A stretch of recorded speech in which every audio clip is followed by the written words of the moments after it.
I know many of you have been looking forward to this test, and I am too. We're going to take a look at a base 14-inch MacBook Pro with the M1 Pro and how this compares with a max-out RAM on a M2 MacBook Air and also an M2 13-inch MacBook Pro. So let's find out. This is ArtIsRight. Before we start, subscribe if you're new and hit on the bell icon so you'll be notified every time I upload cool new videos like this. A quick thank you to those of you who have already subscribed. If you're new and haven't subscribed yet, please consider doing so. This way I can grow my audience and make more videos like this. And for all of you, please consider hitting on that like button. This way it will help out with YouTube algorithm. And with that said, there's going to be a lot of results I'm going to be sharing, so please feel free to pause the graph so you can analyze the result yourself.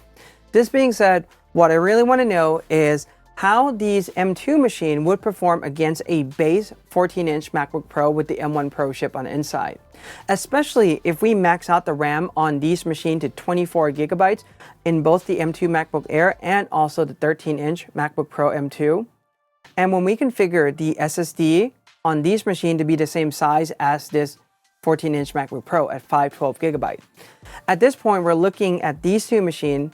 Price-wise, that is only $100 difference between this one, and on this machine you get the HDMI port, you get the SD card slot, you have a liquid Retina XDR display. This is Apple parlance for mini LED display. You also get a much more robust M1 Pro chip. But how would this perform against each other? So we're going to find out about that. For this, let's take a look at the specification of the machine that we are going to be looking at. So for the MacBook Air M2, their spec pretty much very similarly to the 14-inch base MacBook Pro.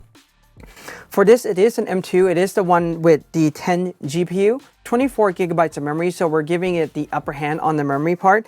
512 gigabyte SSD, that's pretty much the same, and you can see the price there. It's only $100 cheaper than the base 14-inch MacBook Pro. As far as the MacBook Pro one, this is pretty much the 8-core, 14 GPU one, 16 gigabytes of memory, and 512 gigabyte SSD. A couple of things to note between the M2 and also the M1 Pro chip is that the way how Apple delineate the chip is a little bit different on the CPU side, whereas on the M2 you have 4 performance, 4 efficiency.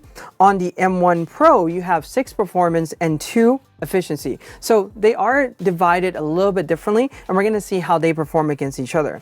In addition to this, I'm also adding the result in from the 13-inch MacBook Pro M2. This is pretty much the one that is very similar to the MacBook Air. The only difference between these two machines is active cooling because it has a fan on the inside. The other one doesn't have a fan on the inside. And also the one that I configured, this is with 256 gigabyte SSD, but we're going to find out very quickly that with 24 gigabytes of memory, the SSD doesn't really make too much of a difference with regards to speed. This being said, I'm also going to include the results from a few other machines as well, and this would be the 13-inch MacBook Pro M2, the one with 8 gigabytes of memory, 256 SSD, and also 16 gigabytes of memory with 256 SSD. This way we can see how they perform, and also a base MacBook Air. This is the one with only 8 GPU on inside, not the 10 GPU, so not the upgraded one. So the super base model to get a baseline for these M2 performance. In addition to this, I'll also be sharing with you the result from a Mac Mini M1 with 16 gigabytes of memory and also the base MacBook Air M1 with 8 gigabytes of memory.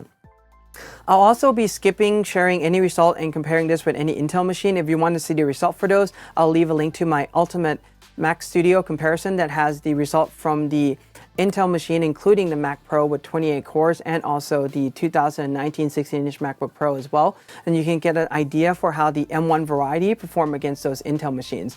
Let me simply put it this way. I mean, these M1s, they're really powerful and really power efficient against the Intel machine. There's really no comparison for that matter, but I'll leave a link to that video up here and also in the description below. Quickly, before we dive fully into this, I want to quickly go over processor or the SoC segmentation. Is that remember that when you're looking at these M1, M2 machines, you're looking at a more consumer leaning chip. These are not meant for heavy pro workload. They're never really targeting these machines towards a full-time pro using it on a day in, day out basis, because when you really need a machine for pro workflow, you should be considering the M1 Pro, M1 Max, or the M1 Ultra, because those are much more robust chip with a much higher core count, much higher performance core on the inside, and they're really designed to really be multitasking and doing everything that pro users really demand. Can these M1 and M2 work in a capacity for pro? Yeah, absolutely, but you're definitely going to be facing a slow performance. Think of these M1 and M2 as a compact family sedan, whereas the M1 Pro, M1 Max, and M1 Ultra, you can think of it as a really powerful electric pickup truck or something like that that is meant to really do the heavy task, the heavy lifting job for a pro workflow. And one of the things I want to quickly go over is the lack of optimized app for these M2 right now. So the result that we're seeing are going to be the way how they are, whereas on the M1, the processes and the app are generally optimized for it already. So they're going to perform slightly better in certain tasks, and you're going to find that out. A couple of things I want to mention about this is that I am taking an approach from this from a pro workflow, and some have asked me about the definition of pro workflow. I am a pro photographer. I also happen to do these videos. So anytime I come back from a shoot, I photograph weddings, events, I'm dealing with thousands of files at any given time. So I want those files to be rendered, to be processed as soon as possible. And that's generally where I'm approaching this all from, is really working with large 45 megapixel RAW file all the time on a daily basis. This is what I define as my pro workflow, and working on these 4K videos to share videos with you guys. A couple other things I want to share is that the result here won't include any multitasking tests, because I just want to see how these machines perform based on just the silicon and the memory on the inside. I don't want to throw in any multitasking at all, because if I start to throw in multitasking, it will be correct for that one assumption for multitasking, but not for the other.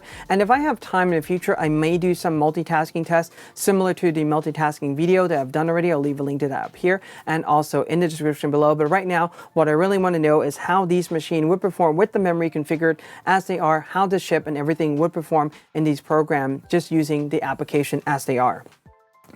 As far as SSD speed and size, I have included that in there. It doesn't really make too big of a difference. And if you want to know like how fast of an SSD you need for a proto and video workflow, I'll leave a link to that video up here and also in the description below with multiple tests and charts that shows you that getting a faster SSD on the system to run Lightroom, well, it really doesn't make too big of a difference, especially if you're talking about an external one. All right, so for this, we're talking about some RAM variation, obviously 16 gigabyte in the 14-inch base MacBook Pro, and then on the M2 machines, we max it out to 24 gigabyte one. Now let's take a look at the result from Lightroom Classic running version 11.4.1 on macOS 12.4 with GPU exporting enabled. If you want to verify or enable GPU exporting manually, I'll leave a link to the guide up here and also in the description below. All right, this being said, let's take a look at the result. So for this, comparing the M1 Pro to the M2 Air, we can see clearly that the M1 Pro is pretty much faster by about a third. You're saving yourself about, I would say, close to 12 minutes in this timing alone. So let's continue on and add, for example, the M2 Pro.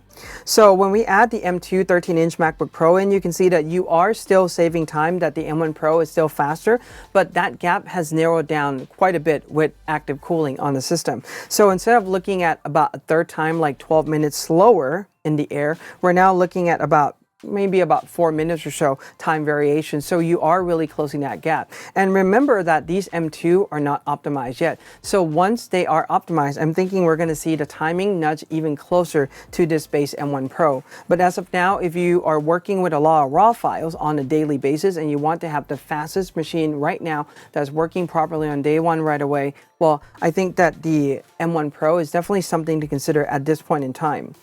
Now, this is the result comparing with the other machine. A few anomalies that are coming up right now that I find rather interesting is that the M2 13-inch MacBook Pro with 16 gigabytes of memory, this is the one without the Max, is beating out the M1 Pro by close to like a minute and 15 seconds. And what's interesting about this chart is that the 24 gigabyte Pro and Air is not really performing that well at all.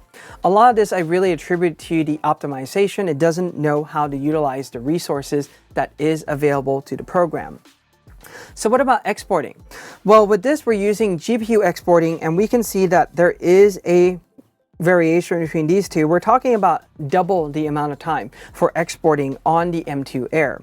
Granted, yes, there are differences in the amount of GPU that's available to the system. For example, this one have 14 GPU and this one only have 10, but it does make a huge difference in the machine with active cooling.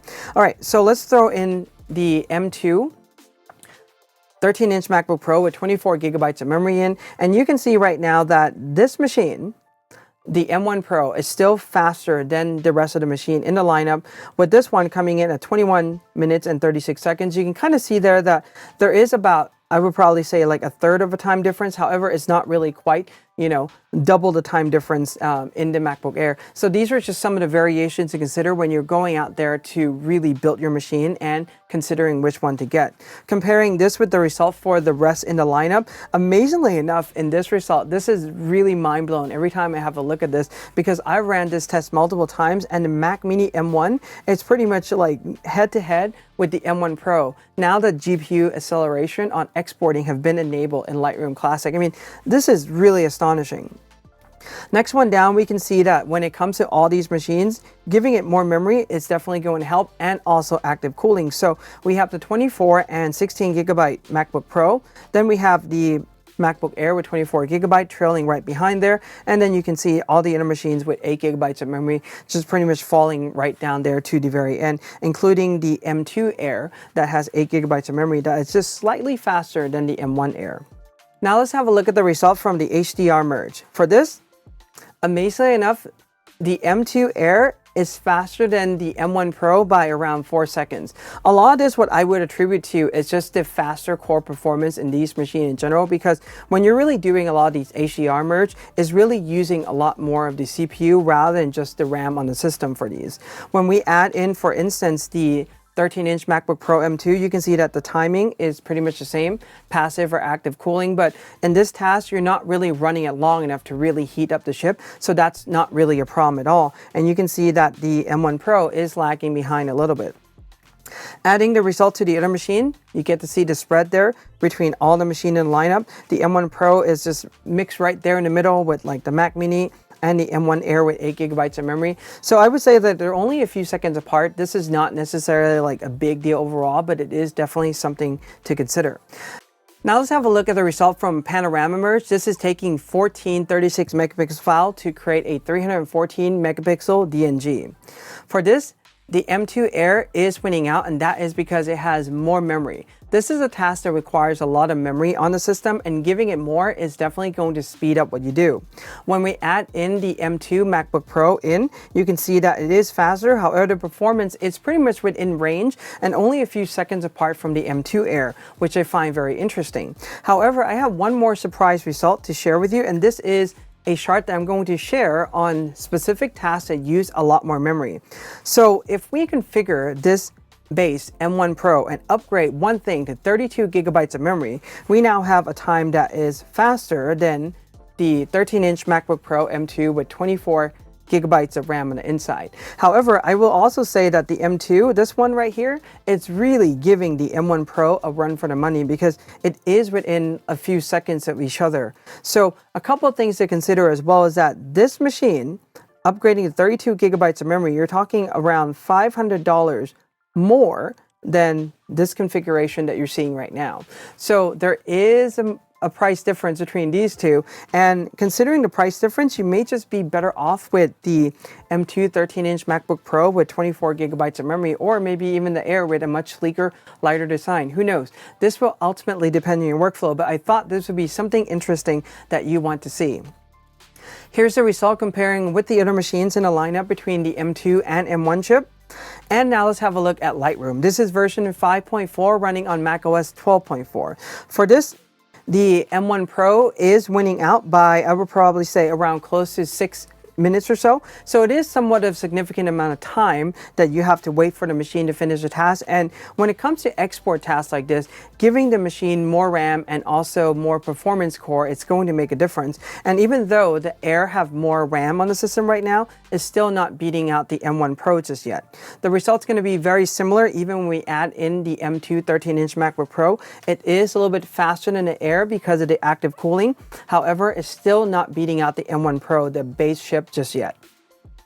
All right, here's the result comparing with the other machines in the lineup. And now let's have a look at the result from Capture One. So with this, we're going to take a look at the import time, and interestingly enough, the Air is faster by around 15 seconds. I would say that this is within the margin of error, but it's also really showing you that, these M2 chips are really doing a good job. When we add in the 13-inch MacBook Pro M2, it is even slightly faster than the Air. However, when you take a look at the numbers right now, this is still within about a 30 seconds variation. So I wouldn't say that one is definitely better than the other. Particularly, it's just something to note how they are performing against each other. Here's the import time comparing with the rest of the machine in the lineup. You can see that there. And for the export right now, we can see the result, and the M1 Pro is still winning out. But something to note is that the M1 Pro have 14 GPU core, whereas the Air, the M2, have only 10 GPU core. So having more GPU core to do GPU intensive tasks is definitely going to make a difference. And even if we add in the active cooling M2 MacBook Pro into it, you're improving the time against the Air by a little bit. However, you're still not beating out the M1 Pro right now, even just the base chip. And with this, you're still talking about close to a 9.5 minute variation there. So if you want the fastest task possible to get things done, I would definitely still consider M1 Pro, especially if you're using a lot of these pro apps in photography. Here's the result comparing it with the other machines. And now let's have a look at Photoshop. So for Photoshop, I am using Lloyd Chamber Digital Lloyd Test. These are the 3 tests that I am using. I'll leave a link to all these test description and everything in the description below so you can check it out. And when it comes to the Photoshop speed, we're seeing the time variation on the graph right now, but remember that what we're looking at is only milliseconds. Like 400 milliseconds, you're not really going to notice that big of a difference for us mere mortal when we're not really doing computer timing or counting. So I would say that these are pretty much very similar to each other timing wise. When we add in the active cooling M2 in the 13-inch MacBook Pro, it is a slight touch faster, but it's really not that big of a difference. So it's still within like the 4-second mark. And they're not even like one that's 4, one that's closer to 5. They're really close to each other. Here's the result when we add in all the other machines in the lineup. You can see the timing there. And now let's have a look at Photoshop Medium. So this is the medium file size, and we can see a couple very interesting things happening in this chart right now. Is that the Air with 24 gigabytes of memory M2 is definitely winning out against the M1 Pro with 16 gigabyte memory clearly, and it's beating out by quite a bit too, significantly 2/3 faster. Not even half, but 2/3 faster.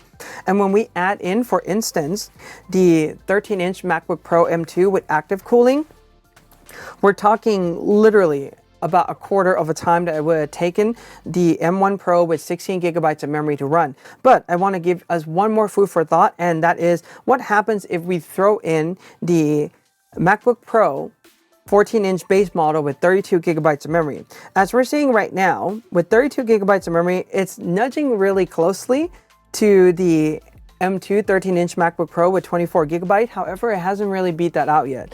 So a couple of things that would be attributing to this is that, yes, even though the M1 Pro have more memory, when it comes to these tasks, it's also still using the CPU. And the way how the CPU is running on the M2 is probably going to be slightly faster on a single core, I would say definitely compared to the M1. And that's why we're seeing those slight minutiae of difference. But again, they're only milliseconds apart, that I would say that this is within the margin of error and you're not going to notice any difference. When we add in the result for the rest of the M1 and M2 in the lineup, you can see the result there. And also, let's now look at Photoshop Hue. This is 56 gigabyte, which is larger than the majority of you guys would be using. However, I know that some do use this, so I want to include the result in here. And yes, the Air is still winning out, but not by much. You're talking about less than 30 seconds. More so like, 19 seconds variation there. And when we add in the M2 with active cooling, obviously it's going to be slightly faster by around 4 seconds. I wouldn't say that this is a big difference by any means, but it does give us an idea as to how the machine would perform. One food for thought is that what happened if we throw in a machine with 32 gigabytes of memory on the base M1 Pro chip. And you can see right there that with the base M1 Pro, 32 gigabytes of memory, that's really cutting the time almost in half in this particular task. So really look at your workflow and what you're doing. And if you want the fastest machine possible, there's still some reasons why you may want to consider getting the base M1 Pro 14-inch MacBook Pro. Here's the result comparing this with the other machine in the lineup. Now let's have a look at the export result from Final Cut Pro, starting with H.264. For this specific task, the M1 Pro is running out by around like 47 seconds or so. I would say that for the most part, this is like not that huge of a difference. However, if you're doing a lot of H.264 export, those 45 seconds do definitely add up. And this is from a 10-minute video clip, 4K, 8-bit 420 from a Panasonic S1. So just something to keep in mind that if you start to work with longer videos, this graph is going to start to get longer and the time variation is going to increase. Here it is, the result comparing this when we add in the M2 13-inch MacBook Pro. These two, I would say, are within a margin of error of each other, and they're performing just about the same, where the M1 Pro is still sitting at the very top and is also sitting at the very top of this chart as well. So it is doing really well there. When we take a look at this, you can see that the M2 Air is performing a little bit better by around 4 seconds or so. I would say that this is again within the margin of error, and maybe 5 seconds on the M2 13-inch MacBook Pro. All these are within the margin of error, but it does again show you that these M2 chip, they're pretty much encroaching on the M1 Pro territory, or the base model. And you can still see the rest in the lineup right here. Now, this is the last test that I've done with Final Cut Pro, and this is with ProRes 422, working with large files. When it comes to something like this, I mean, this 10-minute 4K file is really exporting to a file that is around 35 gigabytes. So it is a huge file, and having more resources on the system overall, speed for like the CPU, the GPU, and also the media encoder engine is definitely going to do a better job with these kind of heavy tasks. So when it comes to this, the M1 Pro is winning out, and is winning out by a pretty good margin as well. I would say like close to like 30 seconds or so. So this is a pretty good margin, and when you have to do more of these, obviously time does add up. So if you want to have a really efficient machine for these tasks, then definitely consider the M1 Pro. This is the result when we add in the M2 13-inch MacBook Pro with active cooling. It is 10 seconds faster than the Air, and it does nudge a little bit closer to the 14-inch M1 Pro, but it doesn't really quite beat it out by any means at all. Now, another result from another machine I want to add in, and this is the M1 Pro with 32 gigabytes of RAM in the system. And if we add that in, you can see that this is clearly winning out against the M2 24 with active cooling, that is the MacBook Pro, and also the passive cooling, in fact, is winning by close to a minute. So if you really want a greater performance machine, upgrading the base 14-inch MacBook Pro to 32 gigabytes of memory, as I've always told you in many of the videos in the past, is definitely something to consider, because you are really increasing the performance in a lot of these tasks. Here's the result comparing with the rest of the machine in the lineup, and something to think about. So let's wrap this all up. What does all this mean? And does this mean that the 14-inch base MacBook Pro is no longer a good machine? Well, I wouldn't say so. You can see in many of the results that it is winning out in many of the pro photography app, in many of the intensive, for example, Final Cut export. So it is really a great machine still. And if you can go in and upgrade the memory on the base 14-inch MacBook Pro to 32 gigabytes of RAM, I mean, you're really doing yourself a lot of favors. And yes, the other machines, the M2, are coming close, but in tasks that really matters, you're really still saving a lot of time. So if you're a pro and you need a computer to function perfectly today, on day one, when you take it out of the box, everything is optimized, everything is working, then the 14-inch base MacBook Pro is definitely still the one to consider. But in addition to this, what we also see is that there's really no one-size-fits-all for this equation. You really need to take a look at your workflow, the amount of memory you're using, the app, and the type of work that you do, and see how much you're really going to need. I mean, if you're not going to be putting your computer through the gauntlet like I'm showing you right now, then certainly the MacBook Air may work out just fine, and it's only a few seconds longer than the 13-inch MacBook Pro M2, but you get a much better design. You also get to use the 2 USB ports for whatever you want to do without having to worry about splitting one port for charging. So that's something to think about. I mean, it's still a really great design machine, but you're really finding that out right now. There's really no one-size-fits-all for this equation. So I want to wrap this up with some thoughts. For instance, if you go in and configure a MacBook Air or a 13-inch MacBook Pro M2 machine with 16 gigabytes of memory, you're still talking about a price that is around $300 difference than the base model 14-inch MacBook Pro. And if you're going to go that route, then there's really not a lot to say about it. Yes, if you upgrade and definitely put in the money to buy the base 14-inch MacBook Pro, you'll probably get a better performance throughout. But if you're going to have to upgrade to 24 gigabytes of memory, you're within a hair of each other already, within $100. And you really need to ask yourself, what tasks do you use this machine more? And is, speed in the end like the final thing that you're looking for? And if that is the case, then I would say that the base 14-inch MacBook Pro still has a lot really going on for it compared to the upgrade, for example, M2 MacBook Pro or the M2 MacBook Air, top out RAM spec. So these are just things to consider. And one last thing I want to add to this equation as well is that if you have gone in and take the 14-inch MacBook Pro, the base chip and everything, upgraded 32 gigabytes of memory, and some of the tests that I'm showing you right now, especially if you're using a lot of apps and what you do require a lot of memory, getting 32 gigabytes of memory, it's still something that speeds things up beyond what these 24 gigabytes machine in the M2 can do at this moment in time. So anyway, there's a lot of data to consider from different point of views.